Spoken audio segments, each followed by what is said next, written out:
90.1 Fast FM. Reni masih di sini untuk Anda keluarga Fast sampai jam 10:30 nanti di Fast Mulia. Dan setiap hari Jumat jam 10 sampai jam 11 kita dialog bersama, dialog psikologi bersama dengan dosen dari Universitas Ahmad Dahlan Yogyakarta. Sudah hadir di studio kami nih Dr. Yana Masyar, MSc Psikolog. Kita sapa dulu, udah lama banget gak ketemu nih. Assalamualaikum, selamat pagi Bu. Waalaikumsalam warahmatullahi wabarakatuh, Mbak Reni dan keluarga Fast di rumah. Mudah-mudahan semuanya dalam keadaan sehat. Amin, alhamdulillah. Sehat ya Bu? Alhamdulillah. Sudah sehat itu saja sudah ces gitu. Ya, udah benar-benar itu yang harus kita syukuri. Apalagi di tengah pandemi, betul. PPKM yang menyebabkan kita juga nggak boleh ketemu secara langsung, begitu ya. Mbak Reni. Banyak juga yang dilakukan secara daring. Nah, ini kesehatan mental kita harus benar-benar bisa disupport lagi nih Bu. Nah, itu dia Mbak Reni. Jadi tantangan kita sekarang itu untuk tetap sehat di masa pandemi ya. Tetap waras ya Bu ya. Tetap waras. Oke deh, pagi hari ini kita menyambung. Kalau kemarin kita sudah membahas berkaitan dengan LDRan ala Umu Siti Hajar ya, berkaitan juga di tengah pandemi, nyambung juga dengan Hari Anak Nasional yang masih juga kita rayakan ya Bu. Pagi hari ini mungkin Bu bisa memberikan bagaimana peran orang tua gitu ya, peran pendidik juga di tengah sekarang pembelajaran masih daring. Betul, juga agar anak-anak kita itu tadi mentalnya tetap sehat, bisa kuat juga, karakternya juga bisa terbangun dengan positif. Seperti apa nih Bu? Oke Mbak Reni, jadi karena kondisi pandemi yang ternyata cukup berlarut-larut ya Mbak Reni, dan ternyata Maret, Januari besok berarti sudah 2 tahun ya kita mengalami kondisi ini, maka ada beberapa hal yang perlu kita perhatikan baik kita sebagai orang tua maupun pendidik Mbak Reni, terutama terkait dengan paparan screen atau paparan gadget, baik itu HP, laptop, komputer, televisi gitu ya, terutama pada anak-anak kita. Nah, sebenarnya Mbak Reni, jadi kalau berdasar penelitian dari dampak pandemi ini Mbak Ren, jadi ada beberapa kondisi yang menyebabkan kesehatan anak itu terganggu, mengalami peningkatan lebih tepatnya sejak masa pandemi. Yang pertama, gangguan karena terlalu banyak dampak negatif dari sosial media itu meningkat jadi 72%. Lalu kemudian peningkatan karena bullying ataupun cyberbullying. Jadi kita lihat ya bagaimana masyarakat kita itu kadang-kadang, bahkan pernah ada penelitian beberapa tahun yang lalu saya baca tapi lupa, bahwa ternyata kita masyarakat Indonesia itu cyberbullying-nya dan kekasaran dalam penggunaan medsos itu paling tinggi. Tidak hanya se-Asia tapi ternyata di dunia itu kita termasuk Indonesia paling kreatif lah Bu. Kreatif tapi negatif. Betul. Etika berkomunikasi di sosial media kita termasuk yang paling buruk. Memprihatinkan ya. Memprihatinkan. Makanya kreatifnya negatif gitu. Tapi ya. Betul. Padahal katanya kita bangsa yang sopan santun, bangsa yang ramah, bangsa yang kekeluargaan gitu. Tapi ternyata setelah ada penelitian terkait dengan konten haters di netizen di dunia maya, ternyata jadi ujaran kebencian dan berbagai macam hal negatif yang terutama untuk menjatuhkan orang dan lain sebagainya itu ternyata kita paling tinggi. Astagfirullahaladzim gitu ya. Jadi agak prihatin juga nih. Berarti ada yang salah dengan peran kita sebagai orang tua dan juga pendidik. Lalu kemudian pemanfaatan internet secara aman itu ternyata juga secara tidak aman ya. Jadi ini terjadi peningkatan pada anak-anak. Lalu kemudian pola makan yang tidak sehat atau makanan-makanan yang tidak sehat yang dikonsumsi itu juga selama pandemi meningkat 59%. Kemudian peningkatan depresi dan bunuh diri pada anak di sini yang usianya di bawah 17 tahun ya Mbak Reni. Jadi usia 16-15 itu remaja tapi masih masuk kategori anak. Itu juga meningkat 54%. Lalu penurunan aktivitas fisik itu juga mengalami peningkatan 54%. Angka stres dan kecemasan pada anak itu juga meningkat. Kemudian penyalahgunaan rokok dan vaping, vape ya, itu juga meningkat. Dan kemudian peningkatan juga dalam mengkonsumsi narkoba, dan yang terakhir itu peningkatan karena COVID ya, jelas ya 48% yang menderita COVID. Nah, Padahal Mbak Ren, pada kenyataannya sebenarnya ada batasan-batasan nih dalam penggunaan jam tayang ataupun yang bisa direkomendasikan untuk anak-anak. Misalnya dari WHO saja. Dari WHO itu anak di bawah 2 tahun itu tidak boleh mereka terpapar gadget at all. Jadi semuanya baik itu HP, laptop, iPad dan lain sebagainya itu tidak boleh gitu untuk anak di bawah umur 2 tahun. Kenapa tidak boleh? Karena pada anak usia umur 2 tahun itu mereka secara fisiologis sel-sel otaknya sudah ada. Jadi secara hardware-nya gitu ya sudah ada otaknya, sudah ada sel-sel itu, tapi hubungan antar selnya kan belum terbentuk. Benar. Sinap-sinapnya amilin yang menghubungkan antar sel sehingga nanti dia bisa berfungsi dengan optimal itu belum terbentuk. Nah, kalau anak usia di bawah, padahal penyambungan antar sel itu sangat pesat terbentuknya di usia 0 sampai dengan 2 tahun itu. Jadi terbentuk, jadi sampai ada jaringan-jaringan gitu ya. Nah, kalau pada usia 0 sampai 2 tahun itu anak-anak sudah terpapar gadget, maka dia akan mengalami overstimulasi.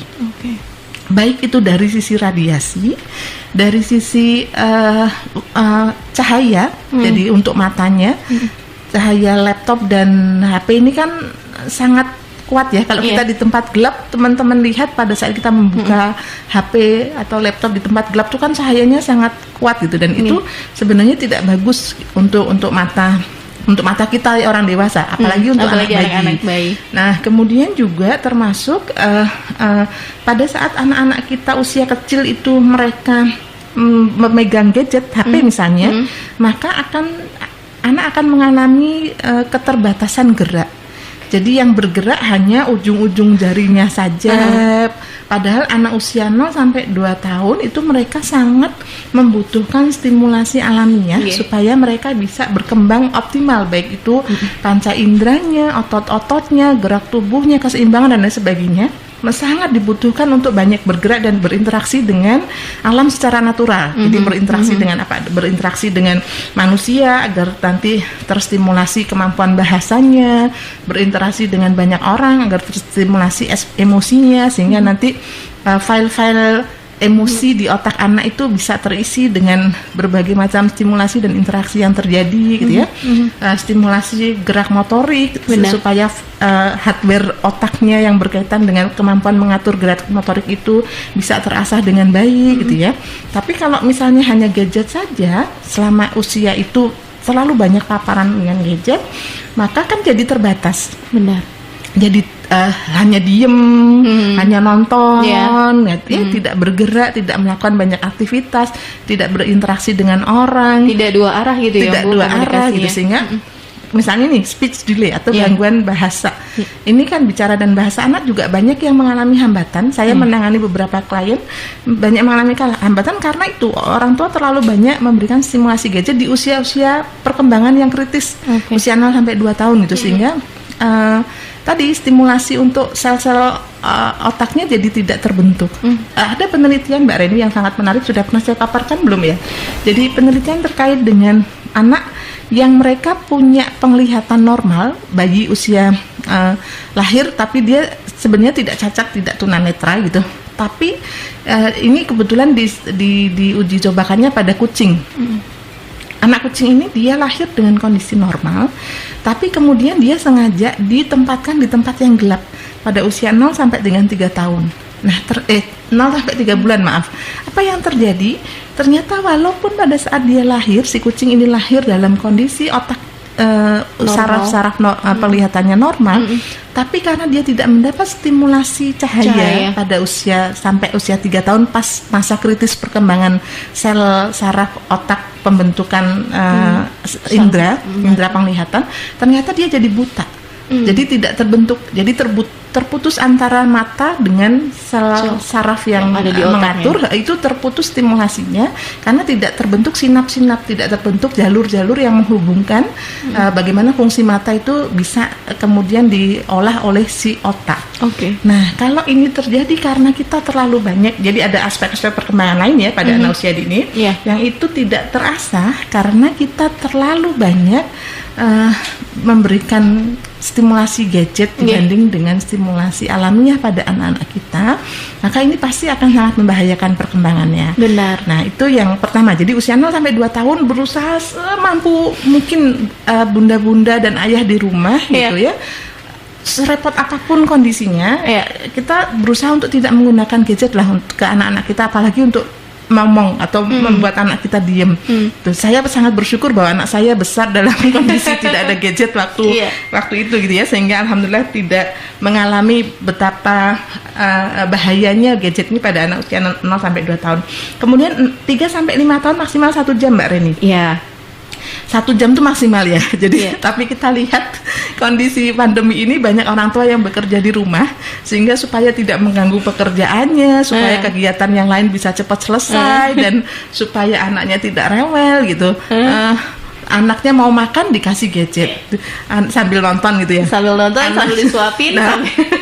Anaknya mau tidur dikasih gadget dulu biar iming-iming biar segera tidur dan masuk ke kamar.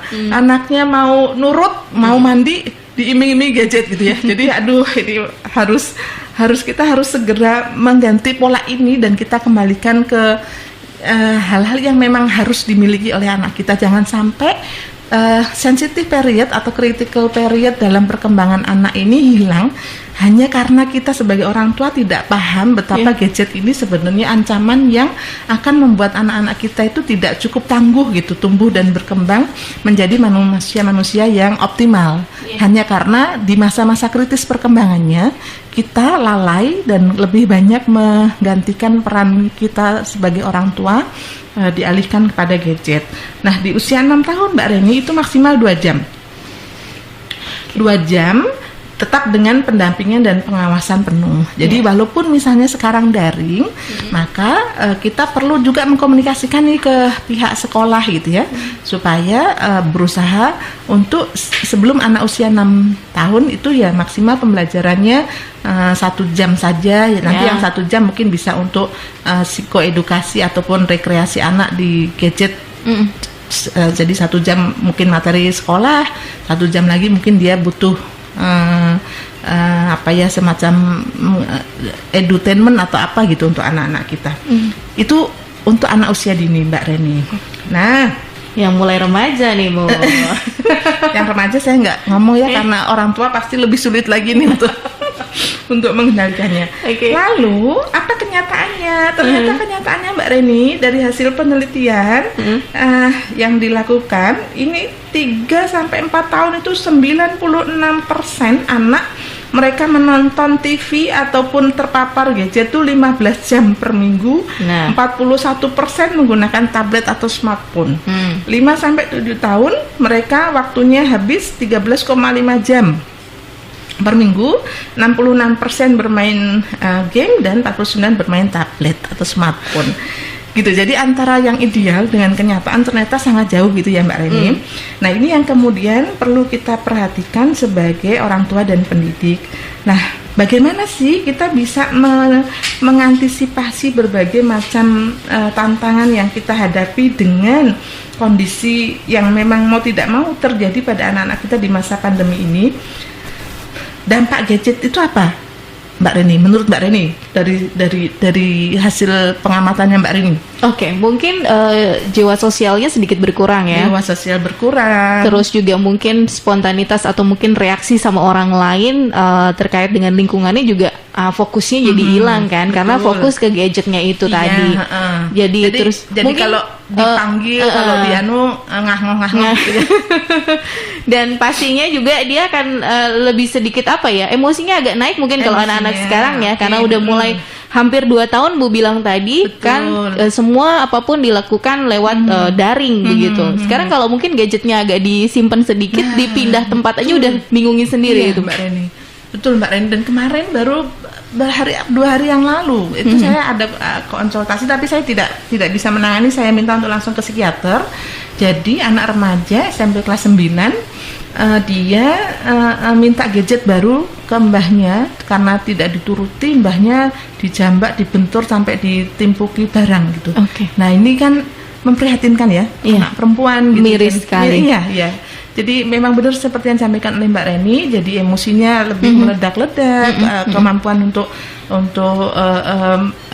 interaksi sosialnya juga rendah gitu. Nah, tidak hanya itu Mbak Reni, jadi ada juga beberapa gejala yang timbul karena dampak gadget ini. Apalagi kalau yang tadi yang sudah sampai berjam-jam dan tidak terkontrol oleh orang tua, itu radiasi pasti ya Mbak Ren. Itu radiasi. Kurang tidur jelas, jadi pola hidupnya terganggu. Mbak Reni tadi menyampaikan agresivitasnya lebih tinggi. Lalu juga yang banyak terjadi sekarang nomofobia Mbak Ren. Jadi nomofobia adalah gangguan di mana dia merasa cemas dan panik ketika tidak memegang gadget. Itu. Jadi pada saat dia gadgetnya mati saja, jangankan hilang gitu ya, hanya ngedrop saja selama dia sudah panik, sudah ribut, sudah gelisah gitu. Nah ini mulai banyak kondisi-kondisi seperti ini Mbak Ren. Tidak fokus seperti yang disampaikan Mbak Reni, iya. Kemudian juga pertumbuhan otaknya terganggu tadi ya, karena tadi saya sampaikan tadi, dan kemudian lambat bicara, obesitas, tumbuh kembangnya terhambat, dan juga kemudian beberapa mengalami gangguan jiwa karena kecanduan yang parah. Edik tadi ya. Iya. Nah, ayah bunda dan keluarga Fas di rumah, apa yang harus kita lakukan nih sekarang untuk bisa mengamankan dan membuat anak kita bisa tetap tumbuh berkembang dalam situasi yang sehat gitu, untuk membuat mereka nanti punya pondasi kuat dalam pertumbuhannya di masa depan. Yang pertama Mbak Ren, yang sebenarnya mudah dilakukan, tapi kadang-kadang tadi ya karena berbagai macam kondisi orang tua, jadi ini tidak kita lakukan karena tadi berbagai kesibukan. Hal yang paling menjamin, maksudnya bukan paling menjamin, Allah pasti yang paling utama ya, tapi ikhtiar kita yang sangat menguatkan kesehatan mental anak adalah kelekatan emosi antara kita anak dengan orang tuanya. Jadi apa yang dibangun dalam kelekatan emosi itu? Kelekatan emosi hanya akan bisa muncul dengan adanya satu, kedekatan fisik, dua, rasa aman dan nyaman, tiga, kemampuan kita untuk bisa memberikan kasih sayang. Jadi orang tua sekarang kadang-kadang banyak yang tidak lekat dengan anak-anaknya, tapi anaknya tadi lebih dekat dengan gadget. Kenapa kok kelekatan emosi itu penting? Jadi dalam salah satu penelitian Bowlby dan juga Erikson, Mbak Ren, itu dikatakan anak akan membentuk dua kelekatan, ada insecure attachment dan secure attachment.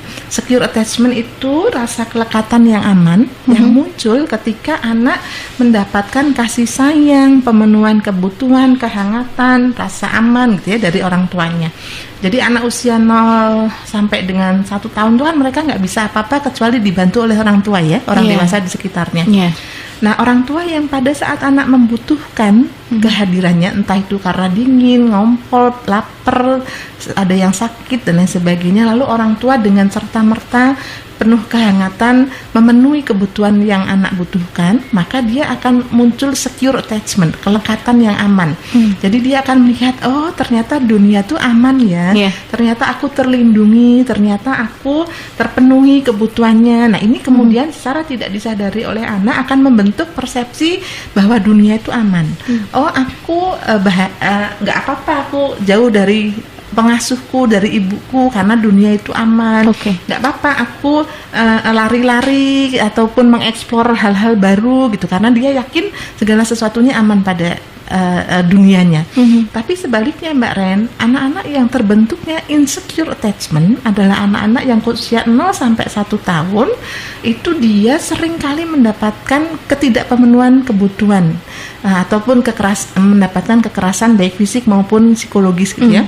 Pada saat dia lapar, dia kalau tidak diberi ya, kalaupun diberi dia diberinya dengan bentakan. Kamu loh nangis lagi mama capek gitu sambil dicukul misalnya gitu ya. Atau pada saat anak ngompol gitu tidak segera diganti. Atau kalaupun diganti sambil di gitu di kurus gitu. Atau kalau sampai orang tuanya selalu dengan nada tinggi nangis lagi gitu. Sehingga di usia 0 sampai 1 tahun tuh dia melihat loh ternyata dunia tuh nggak aman ya. Orang yang paling dekat dengannya saja ternyata seperti itu. Memberikan rasa takut, memberikan rasa cemas, memberikan rasa sakit gitu. Sehingga hal ini kemudian membuat anak takut dan ragu, lalu dia akan terbentuk menjadi anak-anak yang tidak berani untuk mengekspor. Kalau Mbak Reni lihat pada anak-anak usia dini yang dia tidak berani untuk bertemu orang baru misalnya, atau dia sangat takut kalau mendapati lingkungan baru, itu biasanya anak-anak yang terbentuk karena insecure attachment. Karena dia melihat yang paling dekat denganku saja menimbulkan rasa takut dan sakit gitu, apalagi orang dengan lingkungan dan orang-orang yang tidak dia kenal. Nah, jadi kenapa secure attachment atau kelekatan emosi itu sangat kuat, sangat penting untuk kesehatan mental tadi, karena itu jadi pondasi bagi anak untuk tumbuh dan berkembang di masa-masa berikutnya. Nah kemudian Mbak Ren, anak-anak yang kalau dia punya kelekatan emosi, bagaimana cara untuk membuat anak lekat dengan kita? Tadi ya, dengan rasa aman, kasih sayang, memberikan kebutuhannya sesuai dengan porsinya, lalu kemudian kita supporting untuk membuat dia selalu merasa mendapatkan dukungan gitu. Nah, kalau anak kita tuh sudah punya kelekatan dengan kita, dia punya trust yang tinggi dengan kita Mbak Ren. Sampai dia usia remaja sekalipun gitu ya. Kalau kelekatan kita aman dan dekat dengan anak, maka dia tetap akan menjadikan kita itu tempat buat dia untuk berbagi, tempat buat dia untuk mengadu, tempat buat dia untuk kembali. Kalau anak aman. Tapi kalau tidak aman pada masa remaja, dia pasti akan lari dari kita. Akan langsung membentuk identitas dirinya sesuai dengan yang paling membuatnya merasa nyaman dan menemukan berbagai macam kebutuhan-kebutuhan psikologis yang tidak dia peroleh dari orang tua ataupun dari rumah gitu. Tapi kalau kita bisa membentuk ikatan kelekatan yang nyaman dengan anak, yang aman dengan anak, maka kelekatan ini akan terus mengokohkan hubungan kita dengan anak-anak sampai kapanpun, gitu, sampai mereka besar gitu. Apa yang bisa kita lakukan? Jadi tadi ya, misalnya dengan sentuhan fisik. Tangki cintanya full harus gitu ya, kalau Ibu bilang dulu. Betul. Jadi sentuhan, karena tadi ya kedekatan emosi itu dipengaruhi juga dengan kedekatan fisik. Di kondisi pandemi sekarang ini kan kadang-kadang kita serumah tapi nggak deket. Nah, jadi sempatkan walaupun hanya sebentar lah, 5 menit gitu. Sempatkan kita menyentuh anak-anak kita, atau hanya sekedar mengusap-usap punggungnya atau memperhatikan apa gitu ya. Tapi benar-benar dalam sehari itu kita sempatkan bahwa kita ada di situ, di dekatnya, supaya kedekatan fisik ini tetap terjalin dan kelekatan emosi tetap ada. Jangan sampai karena pandemi anak-anak dan semua keluarga sudah pegang gadget masing-masing, kita kemudian habis waktunya dengan gadget. Benar. Tanpa memberikan kedekatan fisik. Mungkin itu dulu Mbak Reni. Jadi masih ada beberapa poin penting. Kalau hari ini nggak selesai, berarti insya Allah kita bahas pekan depan ya. Iya baik. Jadi memang sibuk sendiri di tengah pandemi karena memang aktivitas semua pindah ke rumah ini ya Bu ya. Dan kita sebagai orang tua di tengah kesibukan, apalagi juga mungkin Anda sebagai orang tua bekerja juga begitu ya, dua-duanya bekerja, terus anak-anak di rumah juga sambil menjalankan pendidikannya juga daring ya. Jadi anak-anak Zoom sama sekolah, orang tuanya Zoom juga sama kerjaan. Nah ini palingan nggak harus benar-benar ada waktu quality time sama keluarga yang memang benar-benar bisa membangun kedekatan tadi, Bu. Dan Mbak Reni, parahnya ini yang saya alamin, pengalaman saya sendiri, daring ini ternyata tidak mengenal jam kerja Mbak Reni. Itu yang waduh, Masya Allah luar biasa tantangannya gitu ya. Sehingga kalau kita tidak berhati-hati dengan pola new normal ini, kita akan terbawa arus gitu untuk tidak ada jam kerja, terus berada di depan laptop dan sebagainya gitu, yang akhirnya kemudian kita jauh dari dunia realita yang ada di sekitar kita. Mungkin butuh evaluasi lagi nih untuk jam kerja daring ini gitu ya. Kita break dulu ya Bu, kasih informasi yang mau lewat, dan untuk Anda keluarga Fas, kami masih menantikan kebersamaannya lewat 314330 ataupun WhatsApp-nya di 081578709640.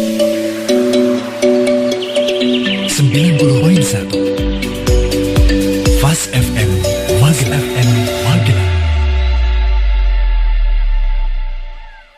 Fast Familiar. Fast FM Magelang.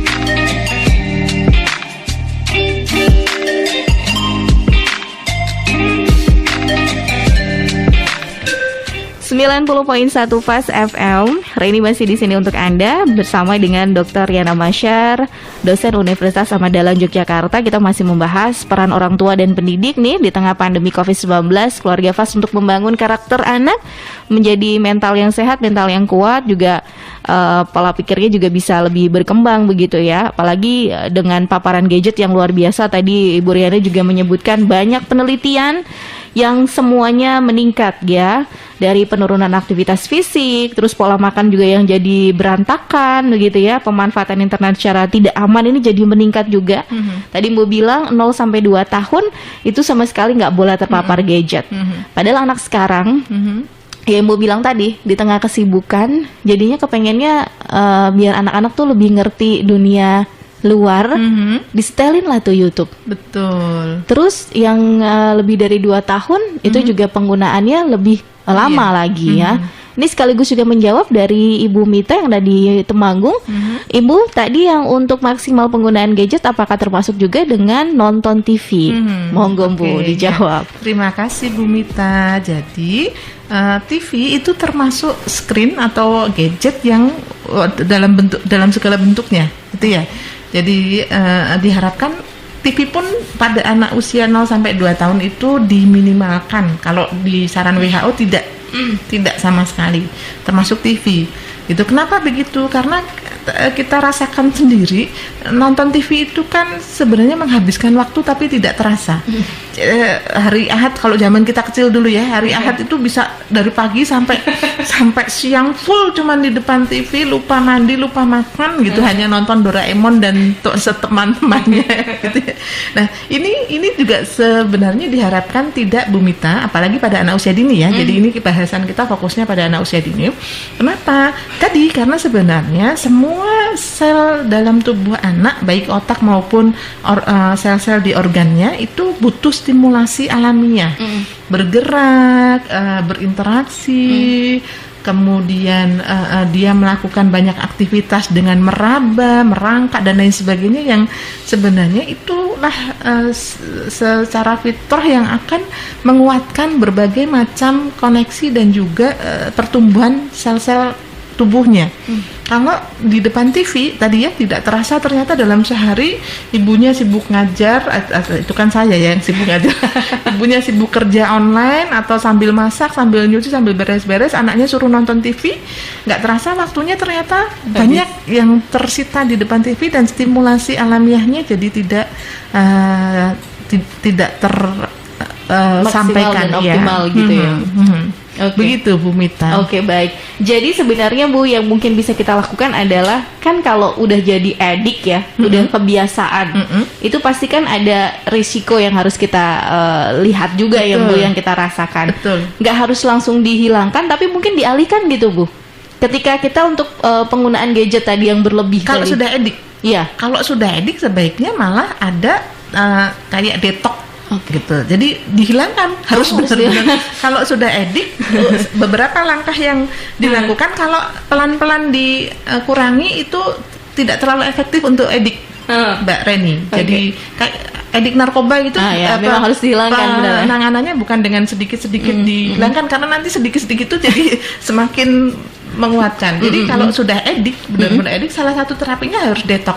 Jadi misalnya selama 1 bulan, 2 bulan, 3 bulan itu tidak sama sekali berinteraksi dengan gadget. Dan kalau itu sudah edik, ada di keluarga itu yang edik, upayakan seluruh rumah juga mendukung dia. Ketika misalnya dia detox untuk tidak berinteraksi dengan gadget, maka seluruh anggota keluarga yang lain pun harus berupaya untuk mendukung program detox dia dan meminimalkan juga penggunaan gadget selama di rumah misalnya kayak gitu. Jadi biasanya gitu Mbak Ren, tidak beda dengan beberapa terapi yang lain yang Oke. penurunannya dilakukan dengan dikurangi gitu ya.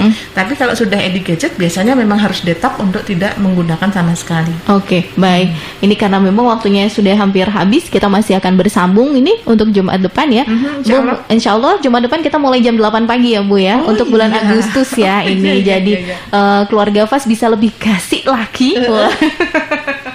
Untuk bisa simak dialog interaktif seputar psikologi bersama Dr. Yana Masyar. Insya Allah. Nah, Bu, mungkin ini untuk closing. Bagaimana caranya untuk kita menurunkan tingkat paparan dari gadget itu tadi yang mungkin dialihkannya seperti apa? Ini juga kebetulan ada Ibu Maya yang ada di Magelang.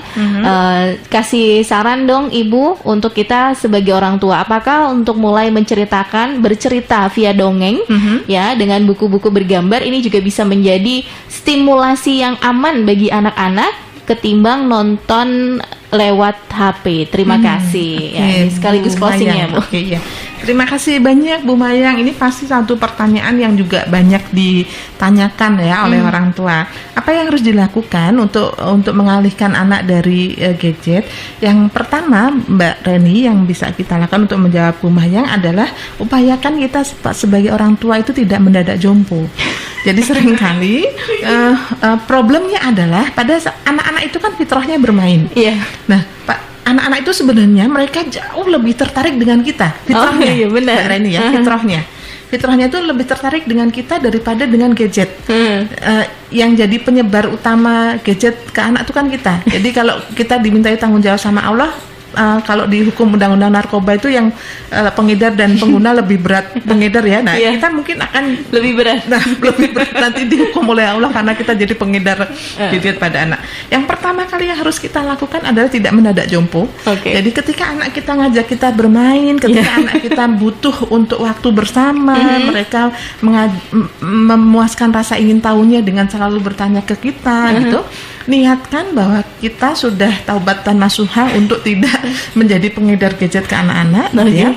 Dan kemudian kita bertekad nih untuk memperbaiki, salah satunya dengan tadi benar-benar bertekad menyediakan waktu kita untuk bermain apapun gitu bersama anak-anak. Anak-anak mau ngajak main bola ya kita turutin main bola, anak mau ngajak main lompat-lompatan ya main lompat dan sebagainya, karena memang itulah fitrahnya anak usia dini. Oke. Lalu kemudian yang kedua, kalau tadi Bu Mayang tanya apakah dengan mendongeng, nah itu bisa jadi pilihan alternatif kegiatan tuh harus kita hadirkan ke anak-anak. Iya. Anak-anak yang oleh orang tuanya mereka diberi banyak sekali alternatif kegiatan, mereka sudah tidak akan terpikir gadget, Mbak Ren.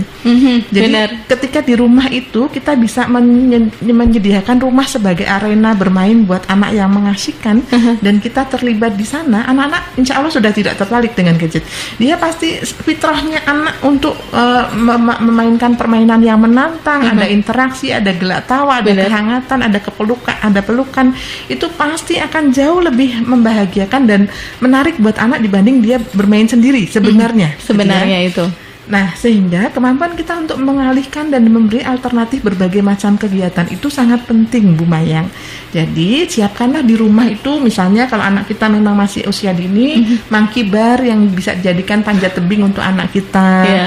Kemudian berbagai macam olah fisik gitu ya, yang menyenangkan untuk anak-anak itu kita sediakan mulai dari karet misalnya untuk lompat dan main. Kalau kita waktu kecil dulu Mbak Ren, kita kan bisa menghabiskan waktu berjam-jam gitu ya dengan bermain karet bersama teman-teman untuk apa itu namanya yang kita loncat semakin main tinggi semakin karet, ya. tinggi atau diputer gitu atau sondamanda itu apa namanya ya? Apa ya? Yang digambar lalu main kalau dulu di Jakarta bilangnya gedebuk gunung apa-apa ya, itu iya, sama itu. galaksin mungkin ya. Ya itu kan permainan-permainan yang melibatkan aktivitas fisik dan bermanfaat untuk menstimulasi fisik motorik anak kita, tapi juga ada interaksi di situ. Benar.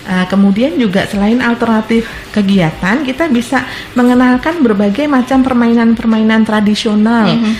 Kalau Bu Mayang tadi menyampaikan tentang dongeng ataupun cerita itu sangat digemari oleh anak-anak.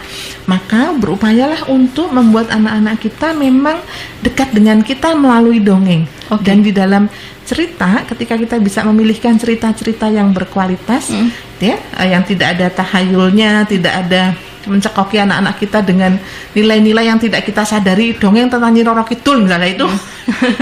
Carilah yang Itu. mungkin pelajaran-pelajaran bijak ya dari. Nah, ya itu akan menanamkan nilai. Benar. Di satu sisi itu juga akan terekam di alam bawah sadar anak tentang kedekatannya dengan orang tuanya. Gitu. Jadi ini saya praktekkan ke ketiga anak-anak saya. Jadi sampai mereka masuk sekolah SD itu masih membacakan cerita itu di malam hari dengan anak-anak. Makanya mungkin kenapa anak-anak saya laki-laki semua sekarang sudah remaja, tapi alhamdulillah kedekatan emosinya dengan saya tuh masih dekat dan sekedar sharing sih Mbak Rani, bukan bermaksud riak atau takabur, tapi kedekatan emosi yang kita jalin dengan bermain, dengan dongeng itu akan sangat menguatkan hubungan kita dengan anak. Dan walaupun anak saya laki-laki, alhamdulillah sampai saat ini Mbak Reni tidak ada satupun anak saya, mudah-mudahan sampai selamanya gitu.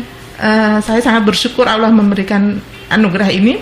Jadi anak-anak tuh walaupun laki-laki, jadi ketika saya ngomong tidak pernah ada satupun dari mereka yang membantah. Ketika misalnya kok adik marah sama kakak, misalnya peristiwa terakhir kemarin, sudah 3 hari kok adik marahan terus gitu, karena gini misalnya. Terus ketika saya dekati, enak nggak kondisi kayak gitu ya dia mendengarkan dan tidak membantah, bahkan tidak kan kadang-kadang ada anak yang kalau dinasihati, lagi anak laki-laki itu kadang-kadang balas membentak atau balas argumen dengan panjang gitu ya. Alhamdulillah dari ketiga anak laki-laki saya tidak ada yang seperti itu. Jadi alhamdulillah, semoga sampai selamanya saya tidak pernah mengalami menjadi orang tua yang sakit hati karena anaknya membentak atau berkata keras gitu ya. Jadi kedekatan emosi ini Mbak Reni akan membuat kita ketika memberi nasihat, karena kita trustworthy, dipercaya oleh anak, maka anak itu pada saat kita ngomong mendengar. Gitu Bu Mayang. Jadi apa manfaat alternatif permainan, dongeng dan lain sebagainya untuk menggantikan gadget, supaya kita sampai kapanpun oleh anak-anak kita itu jadi orang yang dipercaya, karena kita sejak mereka kecil itu ada memberikan berbagai macam kebutuhan psikologis mereka. Jadi tadi ya, dengan bermain, mendongeng, memberikan alternatif permainan-permainan dan tidak mendadak jompo, serta melibatkan anak dalam berbagai macam aktivitas rumah. Jadi mencuci, masak, anak-anak ngiris-ngiris, anak ikut nyuci walaupun itu mungkin merepotkan karena tapi harus 2 itu kali. seneng. Iya, anak-anak seneng dan itu menguatkan kedekatan emosi kita. Mungkin itu Mbak Reni. Baik, terima kasih. Ya, dan ini mungkin kita masih akan berlanjut karena topiknya seru dan menarik. Ini merupakan tantangan dan tanggung jawab kita bersama ya Bu ya. Jadinya untuk Anda keluarga FAS, kita bisa simak lagi untuk dialog interaktif bersama dengan Dr. Yana Masyar Jumat depan, tapi pada pukul 8 waktu Indonesia Barat ya, untuk mulai bulan Agustus. Terima kasih untuk kebersamaannya Anda keluarga FAS. Mohon maaf kalau ada beberapa pertanyaan yang belum sempat kita bahas. Terima kasih ya Bu untuk aktivitas hari ini. Assalamualaikum.